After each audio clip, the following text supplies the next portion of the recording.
Alright, this is video number 4 on the same subject, being lovesick for Jesus. Song of Solomon chapter 2, some verses, verse 4, 5, and some other verses in here.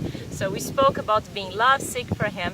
We were speaking about the translation in the Passion Translation that it says, "Suddenly he transported me into the house of wine," which is the house, the banqueting house. A house of wine, a house where you can get drunk with the things of the Spirit, where you can really be touched and experience His presence. And I'll just read some notes that I have here for you. When we are so passionate for Him, there is a place of suddenlies in our heart. When you are passionate for Him, you just want to experience Him all the time. So a passion in the heart for Jesus will create a vulnerability for the suddenlies of God in our lives, for His sudden touch, for His sudden words, for Him to say something for us that will just melt our hearts. So suddenly He shows up and He surprises us, and suddenly He comes and He showers us with His love. The beloved wants to be desired and He wants to be expected always. So as we maintain this expectation, this heart, He surprises us and He shows up and He talks to us. Yes. And finally, when He sees in the natural, when a man sees the woman he loves and he's dating her, and he sees that he's in love with her and she is the one and she's in love with him, she's passionate with him, right? When he sees that, and of course he feels led to, he proposes to her. He puts a ring in her finger, right? So when the Lord sees in us, when He sees this heart that finally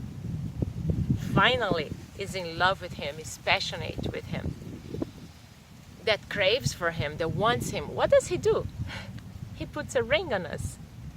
He proposes to us. He enters in even a greater covenant of intimacy with us.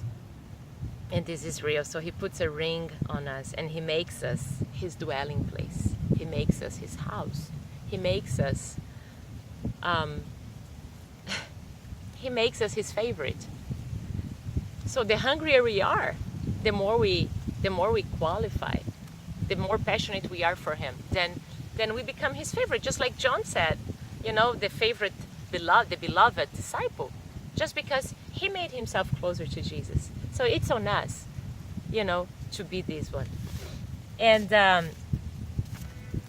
so, all right, so continuing then, the next verse, it says, oh yeah, just still touching on the whole lovesick and the refreshing and reviving. A lovesick person needs to be refreshed because she's filled with love and passion. So she needs constantly to be refreshed and revived. It's like this dynamic that it's core for her, for lovesickness. So only the proximity of the beloved can satisfy our hunger. Only the proximity of Jesus can make us really hungry for more of Him. That's really what sustains us. All right, so continuing the next verse, chapter 2, verse number 6, it says, "His left hand is under my head, and His right hand embraces me." His left hand is under my head, and His right hand embraces me. Wow. The left hand under my head. I would say like in this place, right? In the nape, which is a very sensitive place. So this talks about giving support. It talks about giving direction. It talks about offering tenderness and love, giving revelation at the base of everything, because the neck is the foundation for the head. The neck is what sustains the head, right? So the structures. So we must, by proximity, receive His revelation of love and His touch And he touches under our head, in our neck, because we depend on his caresses, because we are in need of his love. So his love is what sustains us. His touch is what gives us the foundation. So the revelation of his tenderness and his love in our neck, like the touching, on the holding of the left hand, the revelation. The left hand talks about the revelation of his love, touching and giving us base, foundation. And then the right hand embraces. So it's literally like this proximity of a lover, like, touch with the left hand in the neck, and then the right hand embraces. So it's as close can be. So it's a place of protection, totally protection. So the Lord wants to embrace us like that, so that we are safe in his arms and we are safe in this walk. And then he's the one giving revelation and direction to us, right? And neck, in my opinion, also talks about faithfulness. It's just, it's just for me. Anyways, but if you want to grab also that revelation. So it's the touch of the faithful, those that are faithful. He touches with his left hand, and he takes us closer in his arms. And then this place is a place of security, is a place of love, is a place where we can rest in his love. We can literally just fellowship with him and rest with him and know that he's taking care of us, that he's for us, that we can rest. It's a place of rest, deep rest in the beloved. And if you see, I'm going to read here for you also in the Passion Translation.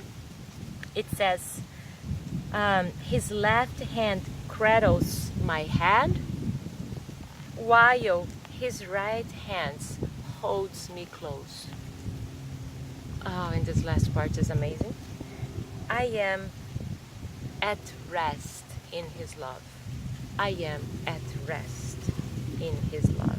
You see how the deep experience of God's love to us brings us in the place of rest, where we can fellowship in communion, in rest in him. We can just rest because we know that it's a secure place of love. In Zephaniah 3:17, it says, he will quiet you with his love. He will quiet you. You see the correlation of love and rest, love and quietness? It's amazing. So, yeah. And then, so we're going to do another video now with the next verse, and then we wrap it up. God bless you. Tune in to our next one. We're going to be talking now about chapter 2, Song of Solomon, verse 8.